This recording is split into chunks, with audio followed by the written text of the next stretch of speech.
आज हम जिस टॉपिक पर क्वेश्चन सॉल्व करने जा रहे हैं वो है issue of shares on instalment payment basis at premium and under subscription. ठीक है, issue of shares at premium and on instalment payment basis and under subscription. तीन चीज़ें इस क्वेश्चन में एक साथ कवर की गई है। एक तो शेयर्स का जो इशू है वो अंडर सब्सक्राइब हुआ है, मतलब जितने शेयर्स के लिए कंपनी एप्लीकेशन इनवाइट कर रही है उतने शेयर्स के लिए कंपनी के पास एप्लीकेशन आई नहीं है। कंपनी शेयर का प्राइस जो है इंस्टॉलमेंट में ले रही है और शेयर्स कंपनी प्रीमियम पे इशू कर रही है। ये तीन चीज़ें एक साथ इस क्वेश्चन में एक साथ इंक्लूड की गई है। अब इस क्वेश्चन में देखिए, ये क्वेश्चन शुरू में आपको स्क्रीन पे दिखाया गया है। इस क्वेश्चन में लिखा गया है कि Surya limited company invited applications for 6000 equity shares of ₹100 each at 20% premium per share, at premium of 20% per share। और ये जो अमाउंट पे, अब देखिए ₹100 का शेयर है और 20% प्रीमियम पे है। इसका मतलब ये इसका इशू प्राइस 120 हो रहा है, मतलब कंपनी अपना शेयर 100 की बजाय एक शेयर 120 में सेल करने जा रही है। और ये ₹120 कंपनी 4 इंस्टॉलमेंट में लेने वाली है शेयर होल्डर से। एप्लीकेशन मनी है ₹30 पर शेयर, अलॉटमेंट मनी है ₹50 पर शेयर, जिसमें प्रीमियम इंक्लूड है। प्रीमियम का ₹20 अलॉटमेंट मनी में इंक्लूड है। और वहाँ कहा गया है कि balance on 2 calls of equal amounts. अब देखिए 2 कॉल्स ऑफ इक्वल अमाउंट्स, अब कंपनी अपना शेयर ₹20 प्रीमियम इंक्लूड करके 120 में बेच रही है एक शेयर। इसका इशू प्राइस जो है 120 है, 120। ठीक है, मतलब ₹100 फेस वैल्यू प्लस ₹20 प्रीमियम। और ये ₹120 में से एप्लीकेशन पे कंपनी मंगा रही है ₹30 पर शेयर, अलॉटमेंट पे मंगा रही है ₹50 पर शेयर, तो 30 प्लस 50 ₹80 हो गया। अब ₹120 में से 2 इंस्टॉलमेंट में कंपनी ने यदि ₹80 मंगा लिए है तो फिर बैलेंस कितना बच रहा है? ₹40 पर शेयर। अब ₹40 पर शेयर जो बैलेंस अमाउंट है, इसको कंपनी 2 इक्वल अमाउंट्स के इंस्टॉलमेंट में मंगाने जा रही है। तो फिर निश्चित रूप से ये 2 इंस्टॉलमेंट कौन से है? एक होगा फर्स्ट कॉल और दूसरा है सेकंड एंड फाइनल कॉल। और ये दोनों का अमाउंट जो है वो उसमें बताया गया है कि इक्वल अमाउंट्स रहेगा। मतलब ₹40 जो बचा हुआ है बैलेंस, वो फर्स्ट कॉल पे 20 रहेगा और सेकंड कॉल पे ₹20 पर शेयर ड्यू रहेगा। ठीक है, इस तरह कंपनी 4 इंस्टॉलमेंट में अमाउंट रिकवर कर रही है। एप्लीकेशन मनी ₹30 पर शेयर, अलॉटमेंट मनी ₹50 पर शेयर, फर्स्ट कॉल मनी ₹20 पर share, second and final call money ₹20 पर शेयर। और यहाँ ये बताया गया है कि applications were issued for 5800 shares only, जबकि कंपनी इशू करना चाहती थी 6000 शेयर्स, लेकिन एप्लीकेशन आए हैं केवल 5800 शेयर्स के। लेकिन इसका मतलब इशू अंडर सब्सक्राइब हो गया। जितने शेयर्स कंपनी को इशू करना थे उतने के लिए एप्लीकेशन नहीं आए। पर अब मैंने आपको उस दिन बताया था कि एक मिनिमम सब्सक्रिप्शन क्लॉज होता है, और मिनिमम सब्सक्रिप्शन क्लॉज ये कहता है कि यदि इशू अंडर सब्सक्राइब होता है, ठीक है, तो एटलीस्ट कंपनी जितने शेयर इशू करना चाहती थी उसके 90% के लिए तो भी एप्लीकेशन आना चाहिए पब्लिक की तरफ से। यदि 90% या उससे ज़्यादा के लिए एप्लीकेशन आ जाते हैं तो कंपनी जितने लोगों की तरफ से एप्लीकेशन आए हैं उनको शेयर इशू कर देगी। भले जितने शेयर इशू करना चाहती थी कंपनी उतने नहीं हो गए, लेकिन जितने शेयर्स के लिए एप्लीकेशन आए उनको शेयर इशू कर देगी। पर अगर कंपनी जितने शेयर्स इशू करना चाहती थी उसके 90% से भी कम के लिए अगर एप्लीकेशन आते हैं तो फिर ये कहा जाता है कि मिनिमम सब्सक्रिप्शन क्लॉज कंप्लाई नहीं हो रहा है। और अगर वो कंप्लाई नहीं होता है, मिनिमम सब्सक्रिप्शन क्लॉज की जो कंडीशंस है वो पूरी नहीं होती है, तो फिर पूरा इशू ही कंपनी को कैंसिल करना पड़ता है। मतलब जिन लोगों की तरफ से एप्लीकेशन आए थे उनको भी शेयर अलॉट नहीं किए जाते, इशू नहीं किए जाते, उनका भी एप्लीकेशन में लौटा दिया जाता है। पर अब आज के इस क्वेश्चन में इशू अंडर सब्सक्राइब अवश्य हो रहा है। 6000 शेयर्स के लिए कंपनी ने एप्लीकेशन मंगवाए थे, लेकिन एप्लीकेशन पब्लिक की तरफ से 5800 शेयर्स के लिए ही आए। पर जितने शेयर्स इशू करना चाह रही थी कंपनी, मतलब 6000 शेयर्स, उसके 90% से अधिक के लिए एप्लीकेशन आए हैं। 6000 शेयर्स का 90% होता है 5400, और कंपनी के पास एप्लीकेशन आए हैं 5800 शेयर्स के लिए। मतलब मोर देन 90% के लिए यदि एप्लीकेशन आए हैं तो कंपनी ये जो 5800 शेयर्स के एप्लीकेंट है इनको शेयर्स अलॉट कर देगी। और वहाँ लिखा भी है कि अब allotment was made to all the applicants fully, क्योंकि अब जितने कंपनी के पास शेयर है उससे भी कम के लिए यदि एप्लीकेशन आए हैं तो किसी के एप्लीकेशन को रिजेक्ट करने का कोई प्रश्न ही उत्पन्न नहीं होता। ना किसी को जितने मांगे उससे कम शेयर देने का कोई प्रश्न उत्पन्न होता है, क्योंकि कंपनी के पास शेयर ज़्यादा है वैसे भी, और एप्लीकेशन कम शेयर के लिए आए हैं तो कंपनी ने हर किसी को जितने मांगे उतने शेयर अलॉट कर दिए। ठीक है। और इसके बाद क्वेश्चन में आगे ये भी लिखा है कि all amounts payable by share holders were duly received. All amounts payable by share holders were duly received. इसका मतलब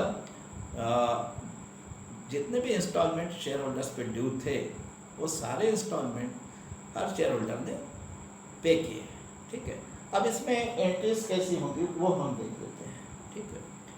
अब जैसा मैंने बताया था कि जब एप्लीकेशन मनी आता है कंपनी के बैंक अकाउंट में, शेयर्स के जो प्रॉस्पेक्टिव बायर्स हैं, प्रॉस्पेक्टिव इन्वेस्टर्स, वो जब कंपनी के बैंक अकाउंट में शेयर्स बाय करने के लिए एप्लीकेशन मनी जमा करते हैं तब एंट्री कैसी होती है। अब पहले के लेक्चर्स में मैं बता चुका हूँ कि उसमें कौन सा अकाउंट डेबिट किया जाता है, कौन सा अकाउंट क्रेडिट किया जाता है, और उसका रीज़न क्या है ये भी मैं पहले बता चुका हूँ। तो अब उसको नहीं दोहराएंगे, बस ये देखेंगे। आप लोगों को पहले के लेक्चर्स में मैं आशा करता हूँ कि आप लोग सुन ही चुके होंगे कि फर्स्ट एंट्री कैसी होती है, bank account debit to equity share application account. तो आज भी फर्स्ट एंट्री यही होगी, bank account debit to equity share application account. लेकिन अब ये एंट्री का अमाउंट कैसे कैलकुलेट किया जाएगा। अब अभी तक इसके पहले के लेक्चर्स में मैंने जो क्वेश्चंस बताए थे उसमें सामान्यतः ऐसा हुआ था कि इशू या तो फुली सब्सक्राइब हुआ था या ओवर सब्सक्राइब हुआ था। और वैसे केस में ये जो पहले एंट्री है इसका अमाउंट कैलकुलेट किस तरह से किया जाता है, number of shares applied multiplied by application money पर शेयर।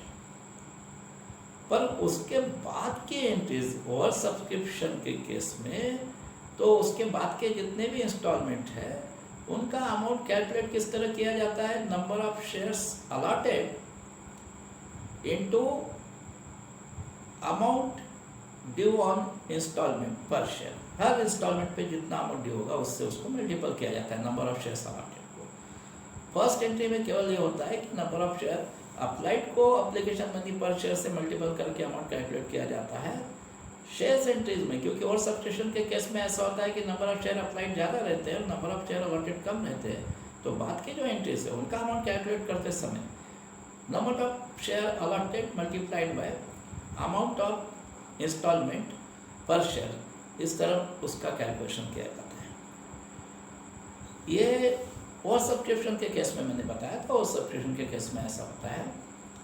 और फुल सब्सक्रिप्शन के केस में तो ऐसा है कि number of shares applied and number of shares to be issued by the company, मतलब जिसको हम ऐसा कह सकते हैं कि नंबर ऑफ शेयर्स अप्लाइड और number of shares allotted same ही रहता है, तो उसमें तो कोई समस्या ही नहीं है। शुरू से पहली एंट्री से लेकर आखिरी एंट्री तक का जो अमाउंट का कैलकुलेशन है वो सेम नंबर ऑफ शेयर्स के ऊपर रहता है। अब ये अंडर सब्सक्रिप्शन का केस है, लेकिन आज के क्वेश्चन अब इसमें फर्स्ट एंट्री का जो अमाउंट कैलकुलेट करना है वो भी नंबर ऑफ शेयर्स अप्लाइड पे ही करना है, और उसके बाद के सारी एंट्रीज का जो अमाउंट कैलकुलेट करना है वो भी नंबर ऑफ शेयर्स अप्लाइड पे ही करना है। यहाँ number of shares to be issued by the company जो कि 6000 है, इस 6000 पे किसी भी एंट्री का अमाउंट कैलकुलेट नहीं होगा, क्योंकि 6000 शेयर्स के लिए कंपनी ने एडवर्टाइज दिया था। 6000 शेयर्स कंपनी इशू करना चाहती थी, लेकिन न ही 6000 शेयर्स का एप्लीकेशन मनी आया और न ही 6000 शेयर्स कंपनी इशू कर सकी, क्योंकि एप्लीकेशन जल्दी 5800 शेयर्स के लिए आए हैं। तो 5800 शेयर्स का ही एप्लीकेशन मनी भी आया है कंपनी के बैंक अकाउंट में, और कंपनी ने 5800 शेयर्स ही अलॉट भी किए हैं। तो फिर एप्लीकेशन मनी का कैलकुलेशन भी 5800 शेयर्स पे किया जाएगा, और उसके बाद क्योंकि अंडर सब्सक्राइब हुआ इशू, 5800 शेयर्स के लिए एप्लीकेशन आया, 5800 ही इशू भी कर सकी है कंपनी। तो नंबर ऑफ शेयर अलॉटेड भी इस केस में 5800 ही है, नंबर ऑफ शेयर अप्लाइड भी 5800 है, तो एप्लीकेशन मनी का कैलकुलेशन भी 5800 शेयर पे होगा, और उसके बाद नंबर ऑफ शेयर अलॉटेड भी 5800 ही है। तो उसके बाद के सारे entries, allotment money due, first call money due, second and final call money due, इन सब एंट्रीज के अमाउंट का कैलकुलेशन 5800 शेयर्स पर होगा। ठीक है, तो अब हम पहले एंट्री का अमाउंट कैलकुलेट कर देते हैं। Bank account debit to equity share application account, 5800 shares का एप्लीकेशन मनी आया है, और एप्लीकेशन मनी है पर शेयर ₹30। तो 5800 इंटू ₹30, इस तरह से फर्स्ट एंट्री का कैलकुलेशन होगा। और ये अमाउंट जो है, ये अमाउंट होगा 5800 इंटू 30, ये अमाउंट होगा आपका 1,74,000 हो गई। Bank account debit 1,74,000 to equity share application account 1,74,000। ठीक है, और इसका नरेशन आप लिखेंगे, being application money received for 5800 shares. यहाँ आपको स्पेसिफिकली मेंशन करना पड़ेगा कि ये जो एप्लीकेशन मनी आया है ये 6000 शेयर्स का नहीं है, ये केवल 5800 शेयर्स का है। तो उसको नरेशन में आप मेंशन करेंगे, being application money received for 5800 shares only. अब हम सेकंड एंट्री हमेशा कैसे करते हैं, ये जो एप्लीकेशन मनी आया है, ठीक है, इसको जब हम यहाँ से इक्विटी शेयर कैपिटल अकाउंट में ट्रांसफ़र करते हैं तो उसकी एंट्री सेकंड एंट्री होती है। वो कैसी होती है, equity share application account debit to equity share capital account. अब देखिए, इस केस में, आज के इस क्वेश्चन में इशू अंडर सब्सक्राइब हुआ है, तो जितने शेयर्स के लिए एप्लीकेशन आए थे उतने शेयर कंपनी ने अलॉट भी किए हैं। तो फिर यहाँ तो जितना एप्लीकेशन मनी आया है वो सारा एप्लीकेशन मनी कंपनी का इक्विटी शेयर कैपिटल बनने ही वाला है। और सब्सक्रिप्शन के केस में ये संभावना होती है कि जितना एप्लीकेशन मनी आया है वो उसमें से कुछ अमाउंट जो है वो इक्विटी शेयर कैपिटल नहीं बन पाएगा, क्योंकि इशू अगर ओवर सब्सक्राइब है तो कुछ लोगों का एप्लीकेशन रिजेक्ट हो सकता है, उनका एप्लीकेशन मनी वापस करना पड़ सकता है, वो कंपनी का इक्विटी शेयर कैपिटल नहीं बन सकता। इसलिए ओवर सब्सक्रिप्शन के केस में ऐसा होता है कि जितना एप्लीकेशन मनी हमने फर्स्ट एंट्री में बताया है उतना सारा अमाउंट सेकंड एंट्री में इक्विटी शेयर कैपिटल में क्रेडिट नहीं कर सकते, इक्विटी शेयर कैपिटल में ट्रांसफर नहीं कर सकते, क्योंकि ओवर सब्सक्रिप्शन के केस में कुछ लोगों के एप्लीकेशन रिजेक्ट करना पड़ते हैं, उनका मनी वापस करना पड़ता है। पर आज के केस में वो प्रश्न ही नहीं है, क्योंकि आज इशू अंडर सब्सक्राइब हुआ है, जितने शेयर्स कंपनी को इशू करना थे वैसे उससे कम के लिए एप्लीकेशन आए हैं, 5800 शेयर्स के लिए एप्लीकेशन आए हैं, और कंपनी ने 5800 शेयर्स सभी को अलॉट कर दिया। तो ये 5800 शेयर्स का जो एप्लीकेशन मनी आया है 1,74,000, ये पूरा ही हमारा कंपनी का कैपिटल बनने वाला है। तो ये एंटायर 1,74,000 हम सेकंड एंट्री में इक्विटी शेयर एप्लीकेशन अकाउंट से इक्विटी शेयर कैपिटल अकाउंट में ट्रांसफ़र कर देंगे। तो इसकी एंट्री कैसी होगी, equity share application account debit 1,74,000 to equity share capital account 1,74,000। इसका नरेशन लिखेंगे, being application money transfer to share capital account. अब इसके बाद में अब 2 एंट्रीज हो गई एप्लीकेशन मनी की। एप्लीकेशन मनी को हमने इक्विटी शेयर एप्लीकेशन अकाउंट से इक्विटी शेयर कैपिटल अकाउंट में ट्रांसफर कर दिया। अब इसके बाद तीसरी एंट्री जो है ये अलॉटमेंट मनी ड्यू होने की होगी। अब यहाँ पे हर शेयर पे 50 रुपीज़ अलॉटमेंट मनी ड्यू है और कंपनी ने इश्यू किए हैं केवल 5,800 शेयर्स। अब 5,800 शेयर का 50 रुपीज़ के अनुसार कितना हो रहा है? 5,800 इंटू 50, ये अमाउंट हो रहा है 2,90,000। 2,90,000 का अमाउंट हो रहा है अलॉटमेंट पे। तो फिर हम अब ड्यू की एंट्री आपको पता है, ड्यू की एंट्री में हम क्या करते हैं, इक्विटी शेयर अलॉटमेंट अकाउंट को उतने अमाउंट से डेबिट करते हैं जितना शेयर होल्डर पे ड्यू हो रहा है। 2,90,000 ड्यू हो रहा है, तो फिर हम equity share allotment account debit 2,90,000 करेंगे। लेकिन ये entire 2,90,000 equity share capital account में क्रेडिट नहीं हो सकता। जब भी शेयर प्रीमियम पे इश्यू होते हैं तो मैंने बताया है कि जो अलॉटमेंट मनी ड्यू होता है शेयर होल्डर पे, वो उसका बाइफर्केशन हो जाता है। उसमें से कुछ अमाउंट इक्विटी शेयर कैपिटल में क्रेडिट होता है, कुछ सिक्योरिटी प्रीमियम में क्रेडिट होता है। जैसे 50 रुपीज़ यहाँ अलॉटमेंट पे पर शेयर ड्यू है, इसमें 20 रुपीज़ तो प्रीमियम का इंक्लूड है। तो 20 रुपीज़ पर शेयर जो है वो तो इक्विटी शेयर कैपिटल अकाउंट में ट्रांसफर नहीं होगा, वो सिक्योरिटी प्रीमियम अकाउंट में ट्रांसफर होगा। तो फिर बचा हुआ 30 रुपीज़ पर शेयर हमें इक्विटी शेयर कैपिटल अकाउंट में क्रेडिट करना है। अब 5,800 इंटू 30, अगेन 1,74,000 का अमाउंट हो रहा है ये जो इक्विटी शेयर कैपिटल में क्रेडिट किया जाएगा। और 5,800 इंटू 20 जो हो रहा है 1,16,000। ये 1,16,000 का जो अमाउंट है ये सिक्योरिटी प्रीमियम अकाउंट में क्रेडिट किया जाएगा। ठीक है, तो फिर आपकी एंट्री कैसी होगी? Equity share allotment account debit 2,90,000 to equity share capital account 1,74,000 to security premium account 1,16,000। ठीक है, टू सिक्योरिटी प्रीमियम अकाउंट 1,16,000। अब फिर से एक बार दोहरा देता हूँ इस एंट्री को। Equity share allotment account debit 2,90,000 to equity share capital account 1,74,000 to security premium account 1,16,000। अब इस एंट्री का नरेशन आप लिखेंगे, being allotment money due with premium. अब इसके बाद अलॉटमेंट मनी जब बैंक अकाउंट में आएगा, जब शेयर होल्डर कंपनी के बैंक अकाउंट में अलॉटमेंट का अमाउंट जमा करेंगे, तब कैसे एंट्री होती है ये भी मैं पहले के लेक्चर्स में बता चुका हूँ। और आज जो आपको स्क्रीन पे क्वेश्चन दिया गया है उसके एंट्रीज कैसी होगी ये भी बताया गया है, उसको देखते जाइए आप। देखिए, अब ये बैंक अकाउंट में जब अलॉटमेंट मनी शेयर होल्डर जमा करेंगे तब एंट्री कैसे होने वाली है? Bank account debit 2,90,000 to equity share allotment account 2,90,000। पूरा 2,90,000 जो अलॉटमेंट मनी ड्यू था शेयर होल्डर पे वो पूरा बैंक अकाउंट में आ रहा है, क्योंकि यहाँ लिखा है all amounts payable by share holders were duly received. मतलब सारे अमाउंट्स, सारे इंस्टॉलमेंट जो शेयर होल्डर्स पे ड्यू थे वो प्राप्त हुए हैं कंपनी को।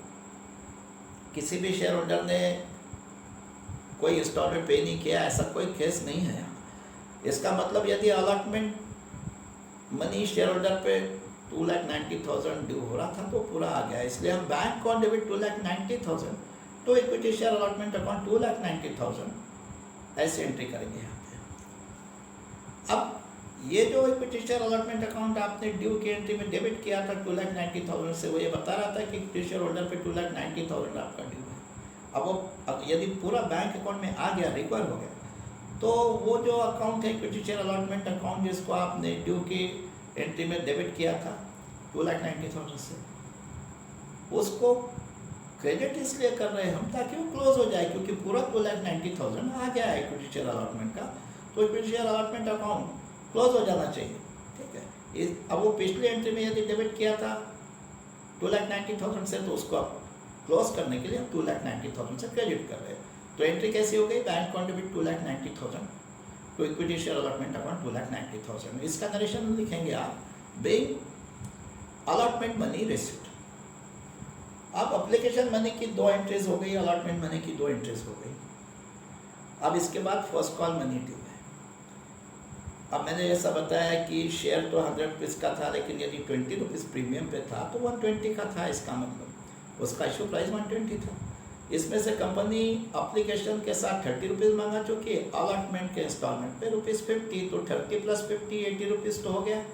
अब 120 में से 80 2 इंस्टॉलमेंट में हो गया, तो बैलेंस जो है 40 रुपीज़ बकाया। ये 40 रुपीज़ उसने बताया है कि आगे 2 कॉल्स ऑफ इक्वल अमाउंट्स, मतलब इक्वल अमाउंट्स के 2 इंस्टॉलमेंट में मंगाया जा रहा है। तो इसका मतलब ये है कि फर्स्ट कॉल पे ₹20 होगा और सेकंड इन फाइनल कॉल पे ₹20 ड्यू होगा। तो आप फर्स्ट कॉल ड्यू की एंट्री करेंगे।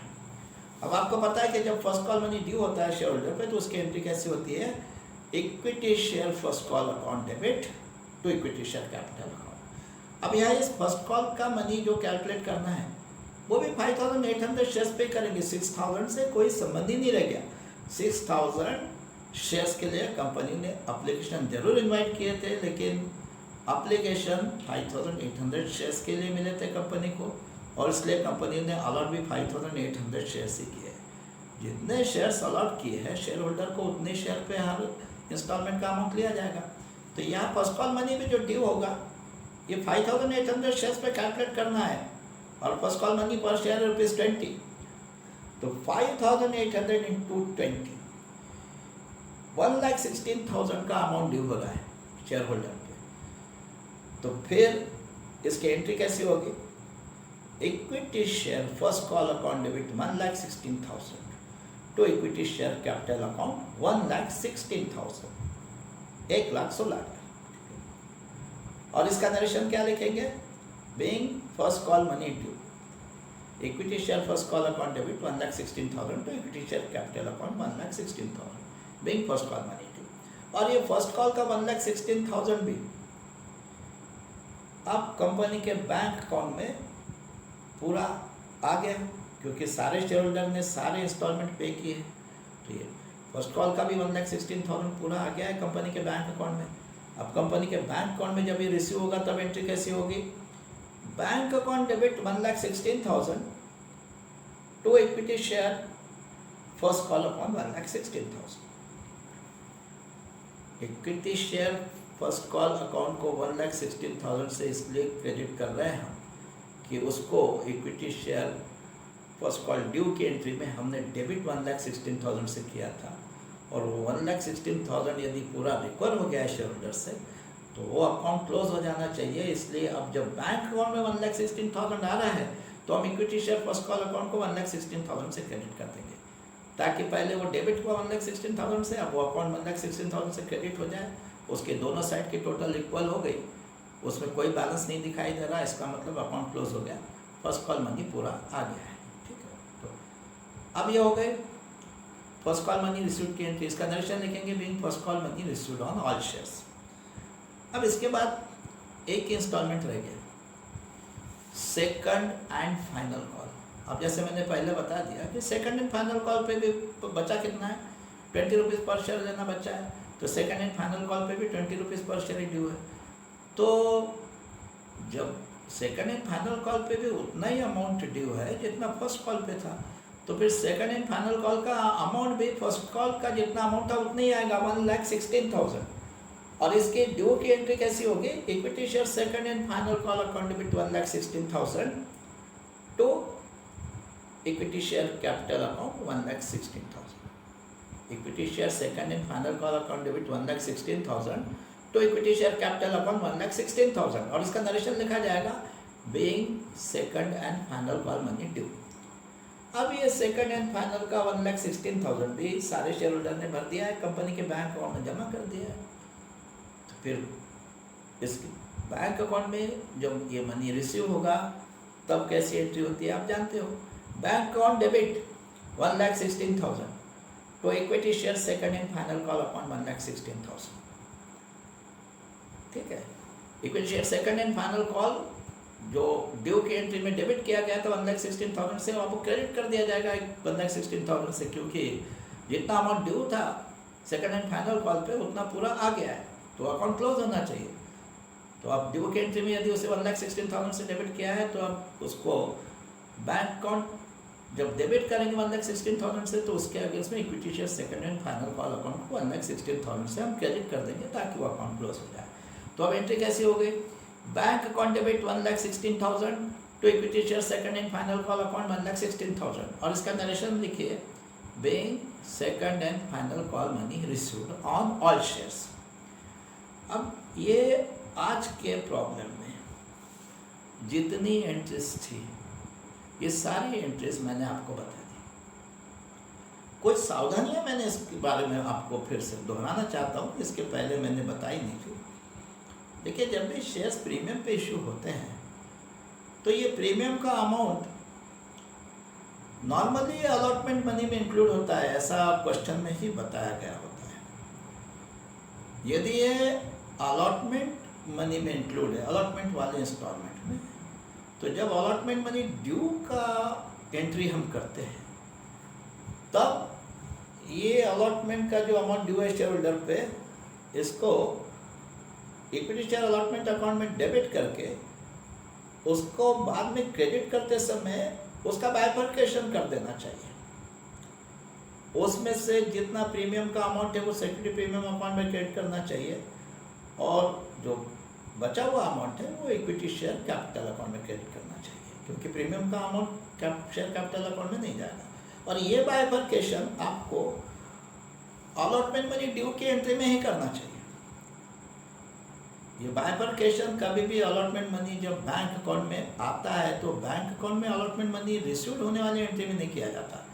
ये हमेशा ध्यान रखना कि इसको आपको अलॉटमेंट मनी ड्यू की एंट्री में ही करना है।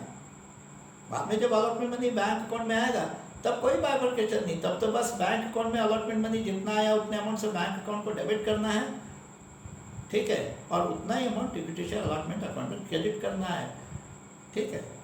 बाइफर्केशन आपको अलॉटमेंट मनी ड्यू की एंट्री में करना है, बैंक अकाउंट में जब मनी रिसीव हो रहा है तब नहीं करना है। अब कभी ये जो प्रीमियम का अमाउंट है इसका अलॉटमेंट मनी वाले इंस्टॉलमेंट में ही इंक्लूड होना ऐसा जरूरी नहीं है। ये आपको ये किसी और इंस्टॉलमेंट में भी इंक्लूड हो सकता है। एप्लीकेशन मनी जो कंपनी मंगा रही है एप्लीकेशन मनी वाले इंस्टॉलमेंट में ही प्रीमियम का अमाउंट कंपनी इंक्लूड कर दे। ये भी हो सकता है कि इसे अलॉटमेंट मनी में इंक्लूड करे, ये भी हो सकता है कि फर्स्ट कॉल मनी में इंक्लूड करे, ये भी हो सकता है कि सेकंड एंड फाइनल कॉल में इंक्लूड करे। पर ये अदर देन अलॉटमेंट मनी में अगर कहीं इंक्लूड होगा, मतलब अलॉटमेंट वाले इंस्टॉलमेंट को छोड़कर किसी और इंस्टॉलमेंट में अगर ये इंक्लूड किया जा रहा है, जैसे यदि एप्लीकेशन मनी के साथ इंक्लूड है या फर्स्ट कॉल के साथ इंक्लूड है या second and final call money में इंक्लूड है, तो इसके बारे में अलग से आपको क्वेश्चन में दिया गया होगा कि ये प्रीमियम किस इंस्टॉलमेंट में इंक्लूड है, ठीक है। पर यदि आपके क्वेश्चन में इस बात का कोई उल्लेख ही नहीं है, ये मेंशन ही नहीं किया गया है कि भाई प्रीमियम का जो अमाउंट है वो किस इंस्टॉलमेंट में इंक्लूड है। आज के क्वेश्चन में तो लिखा था कि ये अलॉटमेंट मनी में इंक्लूड है, लेकिन यदि मान लीजिए किसी क्वेश्चन में ये लिखा ही नहीं है कि ये प्रीमियम का अमाउंट किस इंस्टॉलमेंट में इंक्लूड है, तो फिर उसको ऐसा मानना चाहिए कि वो अलॉटमेंट मनी में ही इंक्लूड है। जब भी क्वेश्चन में कुछ नहीं दिया रहेगा कि भाई प्रीमियम का अमाउंट किस इंस्टॉलमेंट में इंक्लूड है, तो उसे अलॉटमेंट मनी में इंक्लूड समझना है।